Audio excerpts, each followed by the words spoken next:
Come on over, it's time for Tim Friend. Hey, welcome back to Tim Friend. Can you believe it? In the between episodes, my dear fiance Julia Friend came out and said that she gave me some reassuring words, and I told her that she's doing just fine. Don't worry, she still lives with me. I still live with her at beautiful Casa del Tim Friend at the searing, scorched Southern California summertime, even though it is April. It's definitely not summertime yet. I can feel it approaching. I actually went outdoors. Oh, by the way, guess who's going after the hag? We're going after the hag. We don't have the perfect setup for it, but also, fuck it. I bet we can do it anyway. The necromancer was super easy. I bet we can do this shit. But yes, she came out to reassure me, and I basically had to tell her what I tell you guys. So it's like I'm okay. I think it's understandable that I and many people are operating at a non-zero level of stress, especially over over more than what we are normally at, and that's fine. That doesn't mean that we're on the brink. It just means that's the truth of our situation. We got to be aware of it. We got to be aware of each other, and that we're all going through similar situations. And even though it can be maddening to be stuck in the same place, like if you're stuck at where you live because of how little I know about fishes, or fish, if you're going to use the grammatically correct term. If you're stuck inside because of how little I know about fish, then yeah, like it's you and many other people, and it's driving us all a little up the wall. Even the people who are like, well, I'm an introvert, so I'm ready for this. Well, I mean, honestly, the only way I would feel good is if it wasn't happening at all. It's like even if I'm an introvert, I'm just gonna come right out with it, even though I'm on this fucking ramble show. I'm an introvert. Talking to people is not my forte. Again, I know, very ironic. But like still staying inside, it's a difference. It disrupts my routine. So like even if there was not, stuff going on in the greater world, I would still be undergoing stress just because my routine got changed. And that makes me sound like a fucking dog or a cat, but that's true. Like our brains are dumb. This has really helped me understand why some people are the way they are, or like when I don't agree with someone, I'm less like, why are they like this? What the fuck is wrong with you? But now I feel like I understand humanity more than ever when I think of the phrase that our brains are stupid and try to take shortcuts. We don't want to admit that we're wrong. That's another great one. But our brains are stupid, so like we fall into routines, just like fucking, I don't know, just like pets. That's what I referenced before, cats and dogs and shit like that. We're all creatures of routine, and there are exceptions, of course. There are people who really love to, break the routine. Every day a different thing. But I think many humans are creatures of routine, and that means that many of us had our routines disrupted in some way by my lack of knowledge about fish. And I'm sorry for that. It makes it sound like my fault when I say it like that. I assure you, I had a shockingly small amount to do with my own knowledge about fish. Yes, the metaphor, it do fall apart. But so like even if it were some benign reason that I didn't know about fish, there would still be anxiety. But it's not a benign reason. It's like an aggressive lack of knowledge about fish that's keeping people inside, or their routines disrupted in some other way. Because even if you're not disrupted in this way, you might know someone who is. You might know, you might have a business that's affected by it. You might have a family member that's affected by it. You might know an influencer on the interwebs who is affected by it in some way. So it's global in a very real way. You might be afraid that it is coming to you. You might be afraid that it is going to come back to you, and that's fair and that's real and it's scary. So we're all operating at below 100% capacity, and it's understandable, and it sucks, but everyone in their, like, fucking advertisers have been like, we're all in this together, brought to you by Wendy's or some shit like that. And it's like, okay, yeah, sure. Thank you, corporation. Forgive me for not bending over backwards to, fucking fawn on their shit like that. But we are, or at least we have to be. That's something about being in a society that I've maintained, is that no matter how capitalist your point of view is, that we are in a society, and the society is by definition like a group of people who've banded together over whatever, but we're banded together, and since it's affecting us in such a strong way, we gotta be cool. We gotta not just look out for our own self. We gotta be considerate. And sometimes that just means being considerate of other people's emotional needs. I live with Julia Friend. This is real. I mentioned this earlier. It's still true, despite it being a whole 5 minutes since I brought it up the first time. Like, since we've had to stay at home because of my lack of knowledge about fish, I've had to ask for alone time. Like, I've felt myself get more tense when I'm just like hanging out. We're not even like talking to each other, not because we're mad, just because we're just existing near each other instead of actively engaging in conversation, because sometimes that's what we do. But we're just hanging out, and I'm like, man, this is not relaxing. Or at least it's not as relaxing as it would be if I knew that I didn't have to do fucking anything. And I think there's like a sort of a low, much like the deep noise of anxiety. It's like even if I'm in a room with another person, let's say like the best example is me hanging out with Julia Friend, is if we're in the same room and we're not talking, we're both doing different stuff, just the fact that there's another person there means I am being a little extra cognizant of my behavior. And because I'm a little extra cognizant of my behavior, I'm just a little bit more stressed than I normally would be. I'm able to sort of regenerate my own stress levels lower. But it's like communication. We're looking out for each other. Julia has been very understanding, and I love her very much for this and many other reasons. But for this reason, in addition to them, is that I've had some time alone, and she's had a large control over stuff that she needs to do to feel relaxed and stuff like that, and that's fine, because we're all stressed. And even if we weren't in this situation, like, I'm pretty sure the people who are listening to me aren't like fucking kabzillionaires. Like, I don't know what you're getting out of this. Go roll in your money some more. Like, the people who are truly without stress, like, that's another fear of mine, to be not worried. Like, what does that means? I'm missing something. Oh God.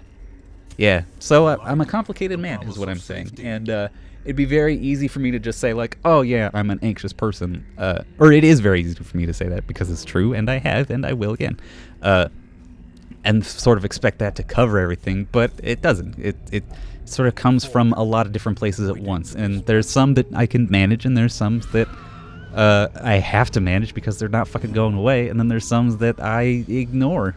I've been saying sums. I'm talking about math.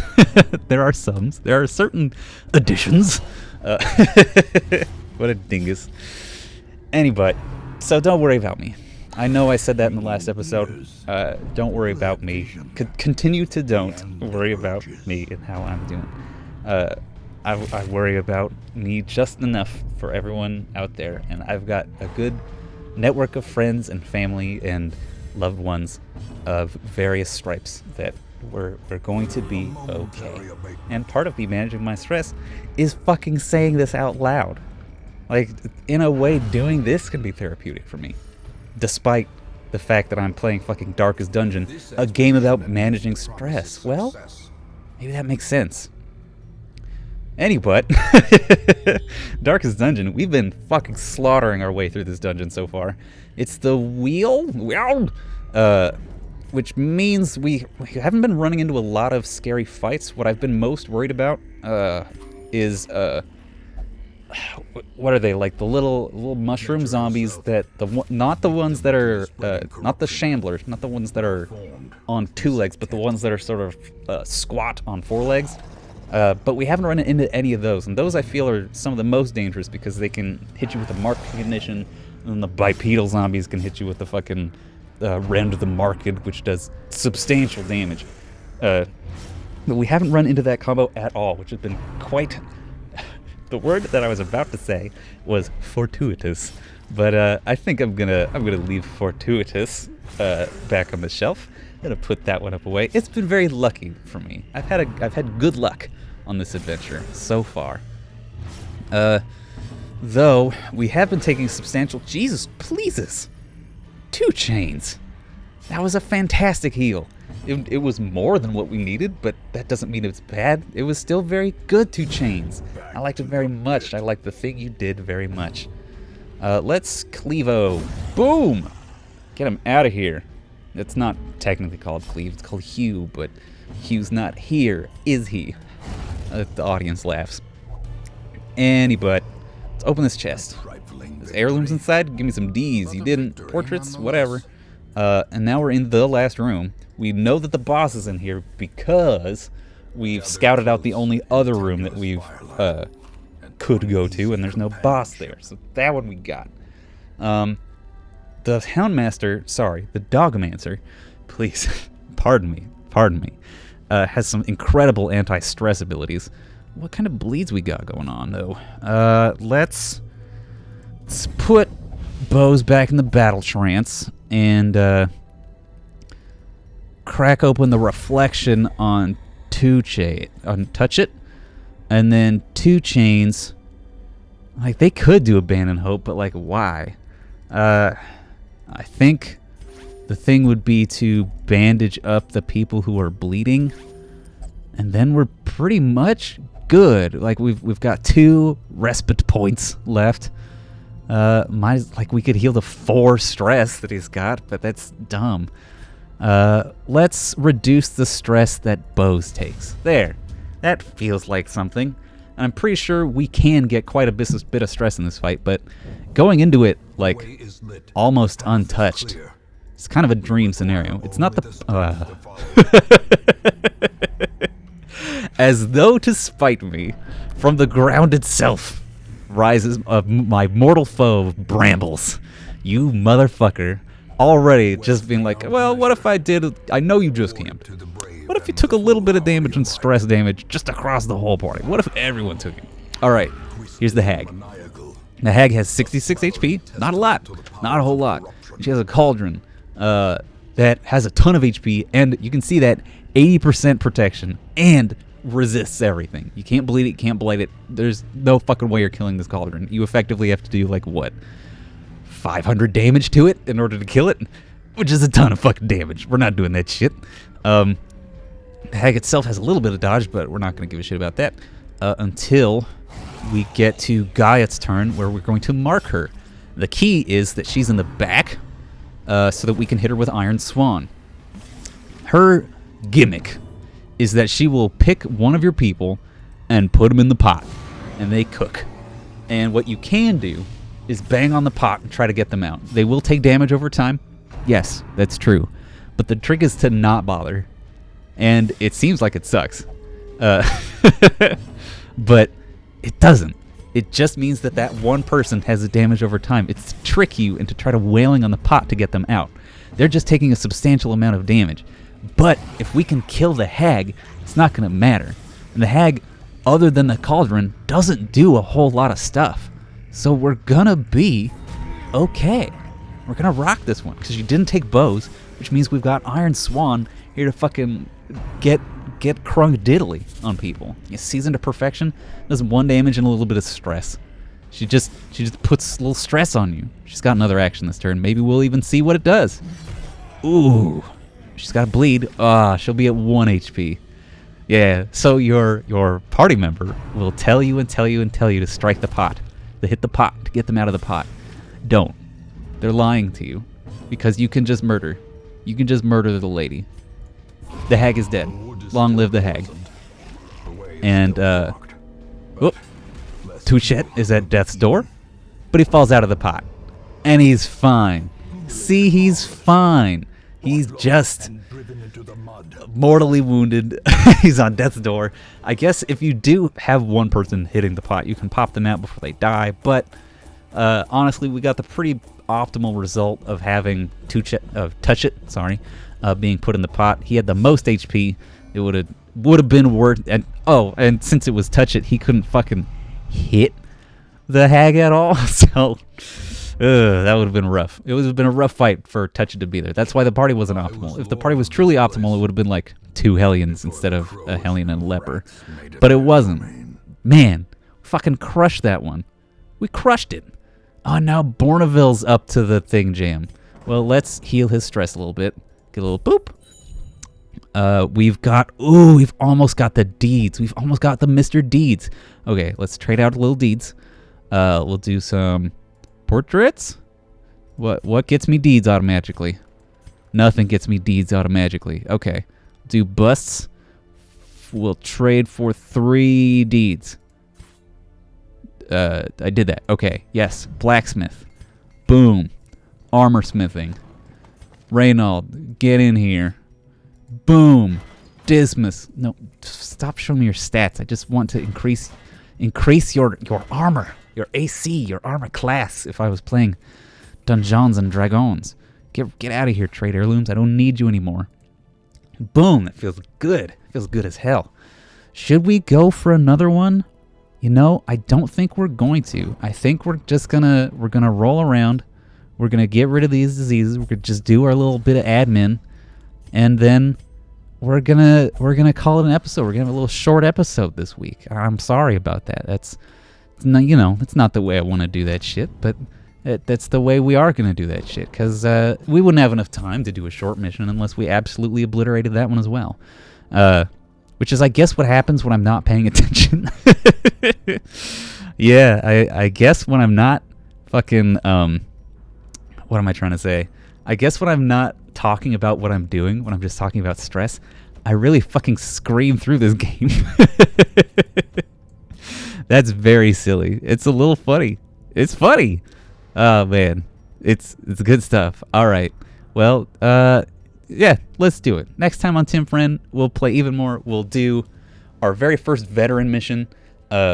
It'll be awesome. We've got the armor. We've got the skills. We're ready to go. We're going to kick some ass and take some names. All right. Bye, everybody. We're